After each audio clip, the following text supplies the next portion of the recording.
Hey, it's Sam. And John. And you can watch new episodes of our latest podcast, OKOP, where we tell the funniest freaking stories on the internet. Like someone making billions off of playing RuneScape? Oh, make those Bitcoin billies. Or the doctor accidentally putting the mistress as the emergency contact instead of the wife. Hey, yo, that sounds like a family feud. Do not tell Steve Harvey. But the point is, we got some bangers. Yes, so if you want to laugh and occasionally cringe, listen now for free wherever you get your podcasts.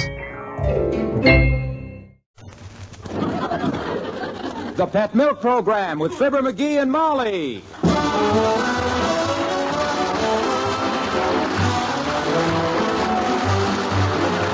The first evaporated milk, Pet Milk, presents Fibber, McGee, and Molly with Bill Thompson, Gail Gordon, Arthur Q. Bryan, Dick LeGrand, Tyler McVeigh, Gloria McMillan, and me, Harlow Wilcox. The show is written by Phil Leslie and Keith Fowler and directed by Max Hutto with music by the King's Men and Billy Mills Orchestra.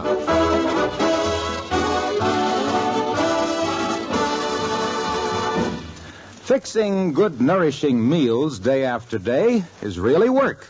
But most any woman will tell you that she doesn't mind it as long as the family likes what she cooks and tells her so. And compliments do seem to come oftener to women who cook with Pet evaporated milk. There's a wonderful difference in foods cooked with Pet milk because there's a difference in the milk itself. All the richness, all the natural goodness that's in a full quart of good, sweet country milk is concentrated in a single pint of Pet milk. That's because more than half the water has been taken out by evaporation. So, of course, what remains is a concentrated milk, which is bound to add extra goodness to favorite family foods.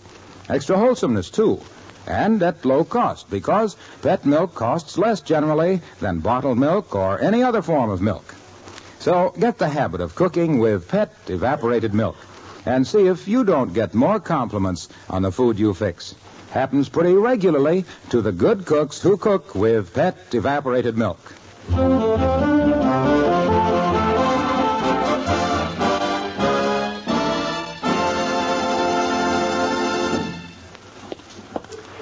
Here is a picture of a happy man.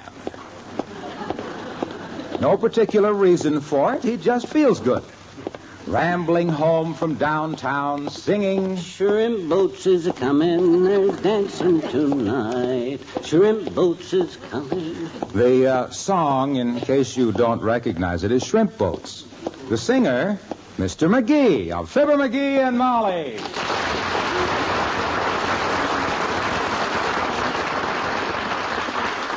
Happy the girls when they're tending their nets. Why don't you hurry home? Why don't you hurry home? Ah, it's great to be alive. Hi, Tootsie, how's my favorite wife? Fine, dearie. What's new, kiddo? Here's a letter for you. Just came. Oh? Bureau of Internal Revenue. Yeah, shrimp boat. Huh? Oh, my gosh, what do they want? They got nothing on me. I paid my taxes. What do they want? Well, I don't know, dearie, but don't get excited about it. Open the letter up and find out. Okay, I'll open it up, but I don't mind telling you, I'd rather open up an atomic bomb with a dull screwdriver. Oh, this is murder. What is it? What is it, dearie? I haven't read it yet. Let me see, it says, Dear Sir. You see, it's not so bad. They call you dear. Dear Sir, please come to my office. At your earliest convenience. And answer a few questions. Signed C.J. Jones, Deputy Collector. Sounds pretty vague to me. I wonder what kind of questions he wants to ask you. Oh, what do you think? Probably stuff like, you had any experience breaking rocks? Or maybe, were you ever in Alcatraz before? Now, that's silly, dearie. Your tax returns are always perfectly honest, aren't they? Sure, they're honest. Making out honest tax returns is the sacred privilege of guys that earn as little dough as I do. Well, then why are you worrying just because you got a letter? Look, Molly, them revenue guys don't write and tell you to come in just to swap fudge recipes, you know. They found something. Well, now, maybe you just made a little mistake in your addition. No, that I ain't worried about, thank goodness. Any guy with the type of mathematical mind that I got, that I can add numbers as fast as you can throw them at me, don't have to worry about. Throw me a couple of numbers, I'll show you what I mean. Okay. 17 and 21. 63. So, at least I know that's one thing I don't know. The right answer is 38. You sure? Positive. I'll see you on Visitor's Day, kiddo. Now, McGee, don't get in a panic until... Come in. Well, good morning, Dr. Gamble. Hello, Molly. And good day to you, Droop Snoot. Hi, Ham Stitcher. Pull up a Davenport and sit down, but sit down easy so you don't bust all the springs. My, you're in your usual charming ill humor today, I see. Why so sour, Puss? Lumps in the oatmeal this morning? No, he got a letter from the tax collector, Doctor. Wants to ask McGee some questions. You know, he's more rattled than a gourd in a rumba band. Yeah, but I ain't guilty, though, Fatso. They got nothing on me. They can't prove a thing. I'm not... Why, of course they can't prove a thing. Don't you worry. Betcha. And look, if you need a character witness down there to vouch for you, just call on me. Oh, Gee, thanks, Doc, you old man. Would you come with me, Doc, would you? Be glad to. I'll put them straight. Gentlemen, I'll say this lad is not the chiseler that everybody thinks he is. Good. I've often played golf with him, I'll say. That's the stuff. And what if he does pick his ball up in the woods when nobody's looking and toss it on the green, I'll say. Huh? And then pick my ball up and put it in his pocket. Where were you hiding? Behind a tree. Furthermore, gentlemen, I'll say, just because in the last pool tournament, when the game was tight, he shoved the 10 ball in the pocket with his elbow doesn't prove anything. Who told you? Ole. Dirty snitch. And just because his friends count their fingers after he shakes hands with them, just because he won't even play solitaire with himself anymore, just because he won't Doctor, please. Yes, Molly? Skip it. I'll fight this case myself, Fatso. I'll get justice, too. If you get justice, son, I'll see you in 1980. So long.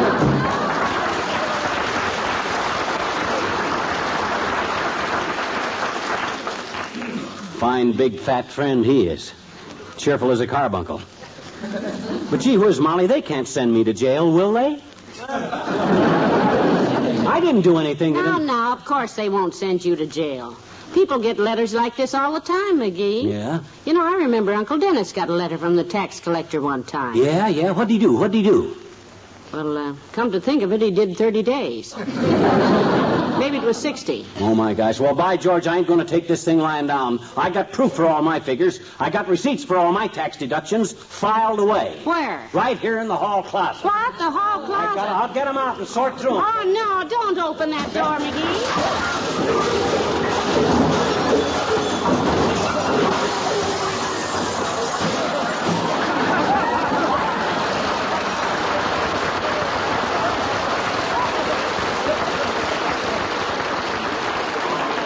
Got to straighten out that closet one of these days.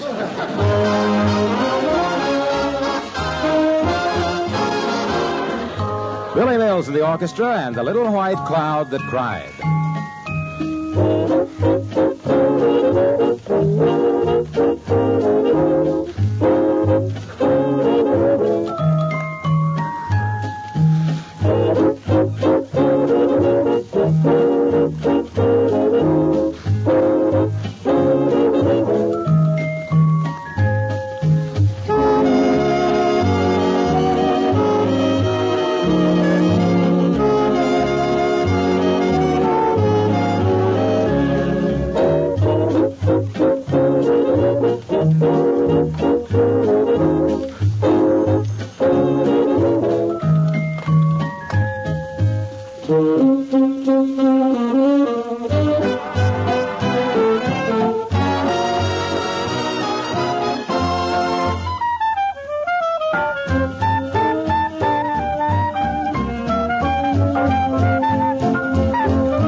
here's another box full of tax deducts, Molly.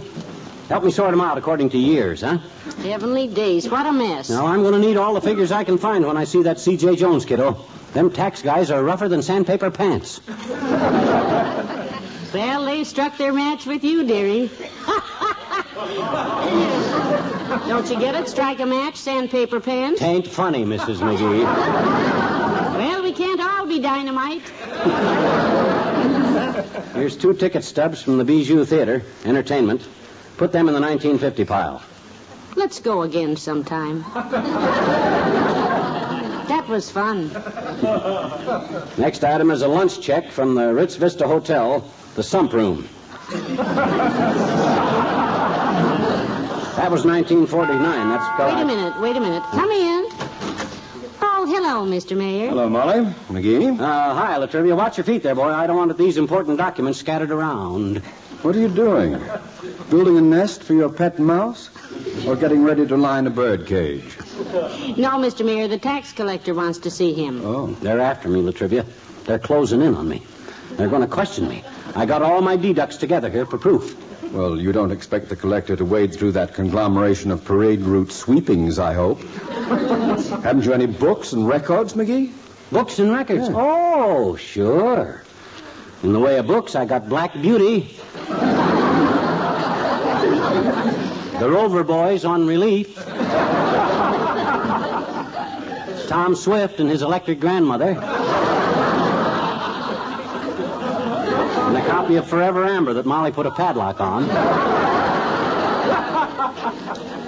I didn't mean And that. for records, I got Cohen on the telephone, the 2 Black Crows, and I wish I could shimmy like my sister Kate, played by Saxy Shapiro in his Hot Hawaiians.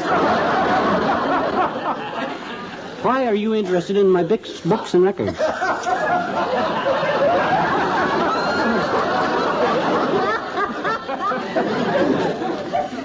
Forget I mentioned it. Okay. Hey, I just happened to think. Maybe you can help me, Homer. What kind of relations do you have with the Revenue Bureau? McGee, if that is intended as a wise remark about my poor cousin Wilbur, he resigned. Oh, no, this collector's name is C.J. Jones, Mr. Mayor. Yeah, you swing any weight with him, Latriv? How about getting me off the hook down there, boy? Are you suggesting I use my influence as mayor in your behalf? You said it, babe. McGee, to countenance such improbity would be an act of perfidious nepotism, rendering me vulnerable to allegations of the most odious and delinquent malfeasance. Could you hit that with a hammer and give it to me in chunks? I won't use my influence. Oh, that's what that means. That's what it means. What's more, I couldn't if I wanted to. This man Jones is a recent arrival in town. I don't even know him. Well, introduce yourself to the guy. I need help, Latrivia. My gosh, if you'd talk to the man, you might at least have a good word for me. I have several good words for you, McGee, but I can't use them in front of Molly. Good day.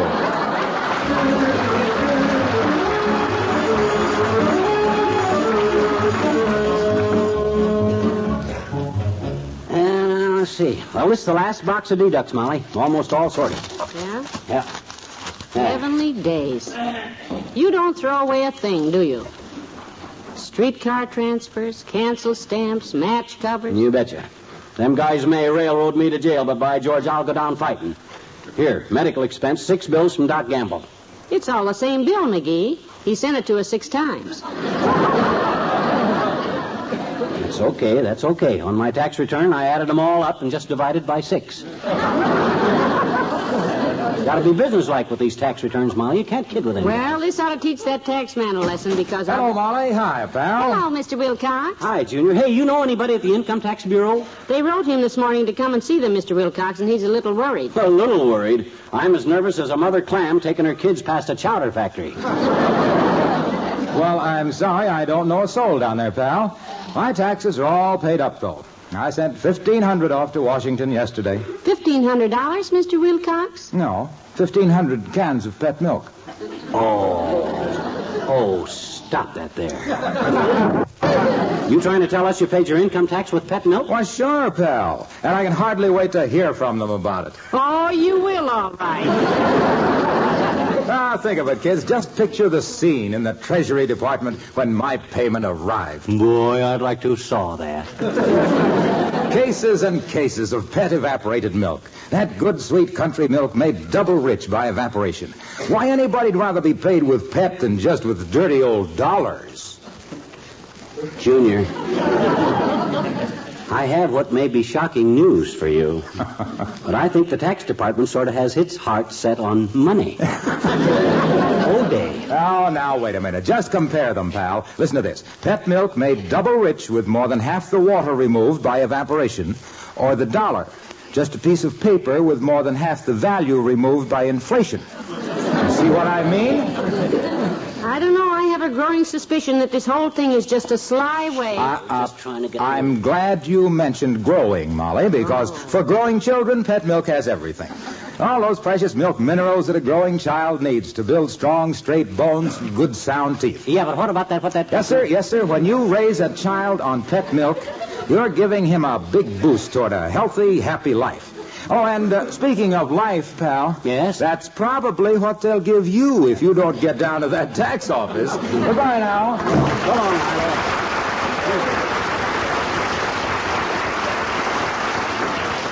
No more help than the rest of them. Well, back to work.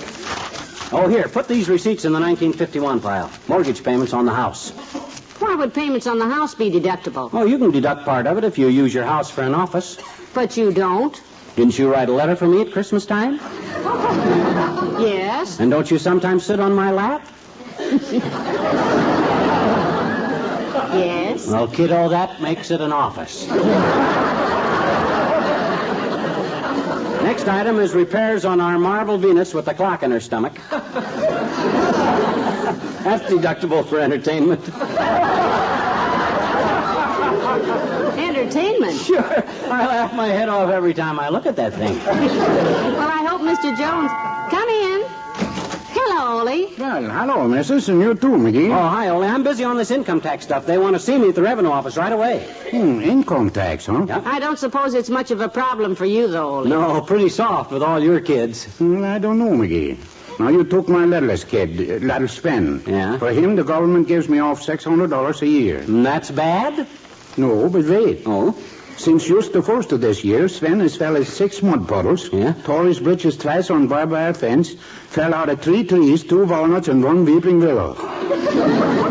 Doctor bills and new clothes, $85. Well, the profit's beginning to fade. Then he tied tin can on the tail of our dog Jupiter, who gets excited and runs out in the street, tin can, tail and all. Oh, dear. And a fella driving a 1942 convertible tries to avoid Jupiter, hits telephone pole, and converts 1942 convertible into 1952 Yonkie. Repair bill, which I paid $365. Oh, it's darn near faded. So far this year, Sven has swallowed a dozen marbles, Yeah? a penny whistle, a hop-along Cassidy badge, and a little tin alligator, which was a prize in the Cracker Yak box. Cost of having Sven pumped out, $70. Heavenly days. Then yesterday, he gets hold of my missus' purse, and he swallows 16 cents in small change that ain't been pumped out yet. Total cost of Sven, $520.16, and we got 10 months to go. That kid's no deduction. He's a liability. Yes, but I bet Ole wouldn't take anything for him. Well, sometimes I would, missus. Used anything. Well, good luck with the taxes, McGee. So long, both you fellas. So long, Ola.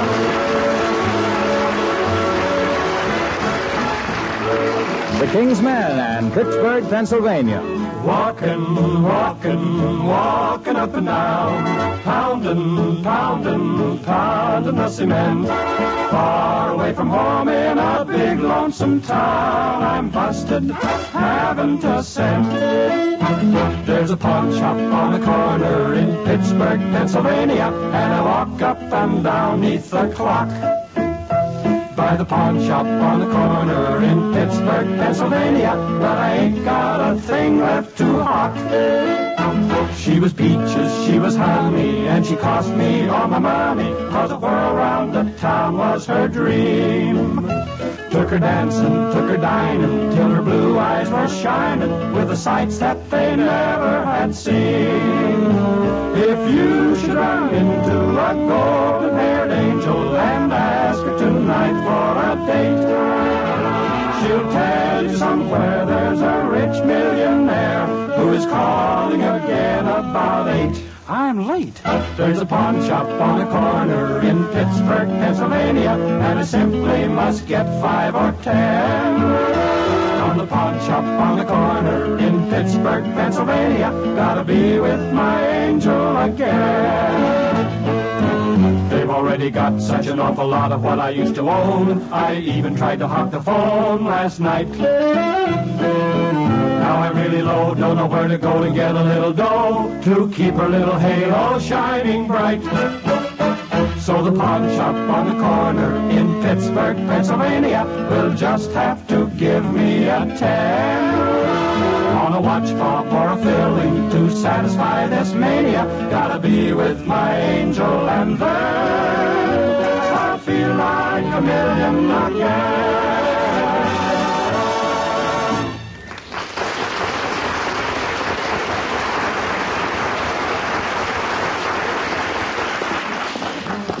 Come on, McGee. The collector's office is just down this hall. Yeah, you think we brought everything, Molly? I hope I can answer that guy's questions. Don't drop them boxes. I won't, and stop I fretting hope now. I can pick out the stuff I need when that Jones starts firing questions at me. Hey, maybe I ought to take a lawyer with me. You want to wait here while I hunt up a lawyer? No. No, McGee. Come on now. Mr. Jones isn't going to have you shot at sunrise. No. His letter merely said, "Oh, hello, Mr. Oldtimer." Hello there, kids. Where you going? No place? I got a note to see the tax collector. Wants to ask me a few questions, old-timer. Uh-oh. Too bad, Johnny. Sorry Papa ain't still a tax collector. I could put in a word for you. Yeah, who'd he collect for, state or federal? Nope. Papa just freelanced, son. Work for yourself. Bought him a badge that said collector and worked the small towns mostly. Oh. He done real good, too, Papa did, till the government moved in and ruined him. Arrest him, did they? Worse than that, daughter. They started sending out their own collectors, and the competition got too tough. Papa wrote a nasty letter to Congress about the government competing with private industry, but they ignored it. Well, he's lucky they did. I wish they'd ignore me. Papa give them collectors quite a run for their money, though. He did, eh? When the feds started asking people for 10%, Papa cut his rates down to 5%. Really out for business, was he? Government wanted people to fill out a lot of forms, but Papa told his customers they didn't need to do that if they took off of him. Just drop their taxes in his hat. Very simple. He must have been. Well, Papa always claimed competition was a healthy thing for business, too, kids. That proved it, too. Yeah? Now Papa retired, the government's got a monopoly on taxes, and just look how the prices went up. Like Bessie was saying to me yesterday, Bessie. Oh, say, how is Bessie these days? Oh, just fine, daughter. She's waiting outside for me now. I'm on my way to the License Bureau. No kidding. You're finally going Made up my mind yesterday, Johnny. Oh, fine. I says to Bessie, I says, when a fella gets to my age, he don't like to be alone anymore. That's right. I says, fella needs a companion. Someone to be with him always, Bessie, I says. Someone to share his joys and his sorrows. Yeah. So what did Bessie say? Johnny, I never seen Bessie so tickled. Yeah? Says she'd been wondering when I was going to think of that. Well, good. She drove me down here to get the license. Oh, that's wonderful. So you're finally going to get married. Hey, married? Well, no, daughter, I'm going to get me a bird dog. Dog license bureaus. Hey, you don't think Bessie thought I meant, uh-oh, I better run explain to her. No, I better just run. Oh, my goodness.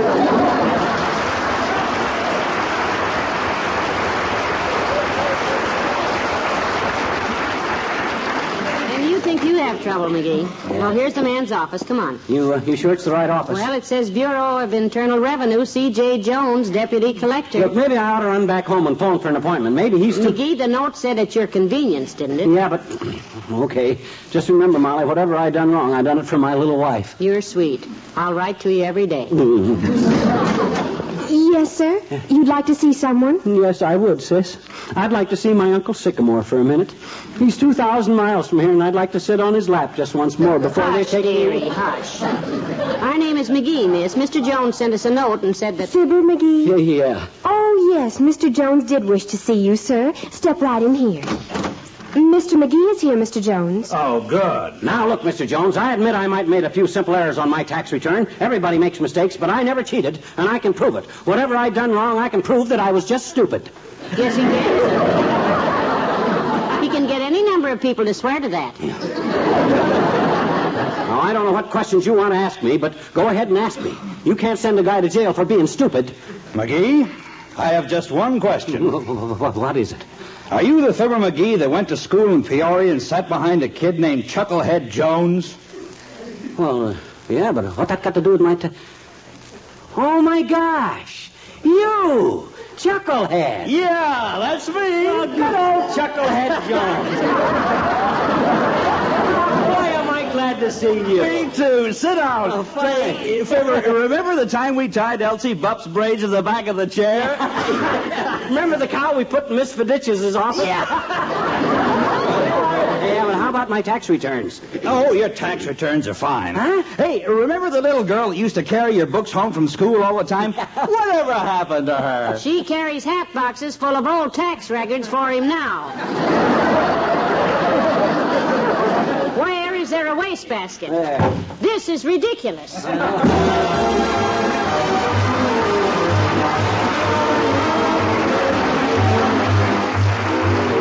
Fibber and Molly return in a moment. Every so often you'll hear some proud parents say, "Our baby hasn't been sick a day. We sure are lucky." But believe me, that isn't just luck. Usually it means that a good mother is following the advice of a good doctor. And today more and more baby doctors are recommending evaporated milk, pet brand. Doctors know that the one food which does most to help a baby grow sturdy and strong is milk. And no milk you can buy is better for babies than pet evaporated milk. To make sturdy, steady growth, to build strong, straight limbs and sound teeth, a baby needs the minerals of good whole milk combined with just the right proportion of vitamin D, the sunshine vitamin. And that's what a baby gets in pet milk, in safe, easy-to-digest form. The one lucky thing about it is that parents can buy pet evaporated milk for less generally than they'd pay for ordinary bottled milk.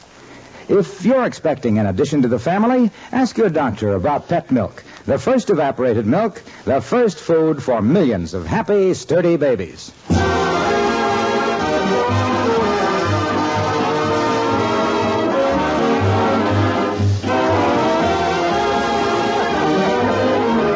Yeah, and you remember when we put the cap and gown on Atherton's Jenny Mule and drove him to commencement? Yeah, sure. The superintendent gave him a diploma and swore he thought it was you. He said he thought he recognized McGee's voice. Yeah. Hey, you remember that fat kid that got stuck in the culvert and I whittled out a paddle and rented out the seat of his pants to the other guys for a penny a whack? Yeah. Who was that kid? Me. Boy, those were the days, weren't they? Yep. I wouldn't go through them again for $80 million. Me either. Good night. Good night, all.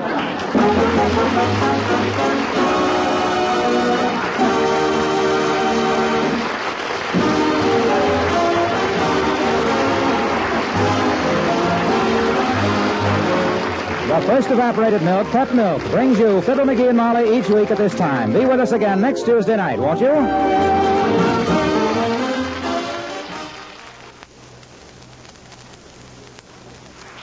Helping a friend is usually a private matter between you and the friend. But when young wife Sally Carter tries to help a friend, it seems that the whole town knows about it. And what the consequences are, you'll hear in the Story of the Week on Pet Milk's Mary Lee Taylor program next Saturday morning. Right after the story, you'll hear Mary Lee Taylor's famous recipe for light, fluffy pancakes that are extra tasty. For a double measure of good listening, tune in sure next Saturday morning to NBC for the Story of the Week and the Recipe of the Week. Brought to you by Pet Milk's Mary Lee Taylor.